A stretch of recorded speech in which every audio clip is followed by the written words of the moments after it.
কারো হাতে ক্রাচ, কারো চোখে কালো চশমা, সবার চোখে স্বপ্ন, কিন্তু সেই স্বপ্নের পথে এগোতে আছে প্রতিবন্ধকতা। জুলাই গণ অভ্যুত্থানে আহত এমন 12 জনকে এবার জীবনের মূল স্রোতে ফিরিয়ে আনার উদ্যোগ নিয়েছে বিকেএসপি।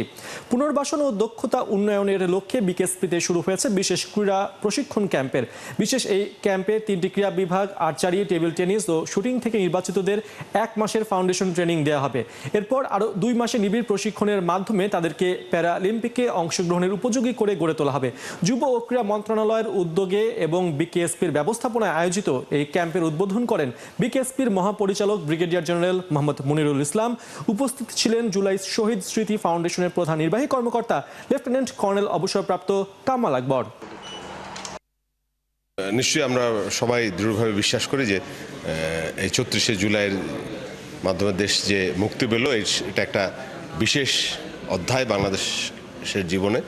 তো এই যে এদের যে বীরত্ব গাথা, এই জিনিসটা আমরা এদেরকে ট্রেন করার মাধ্যমে এদেরকে সামনে প্যারা অলিম্পিকে নিয়ে যেতে চাই।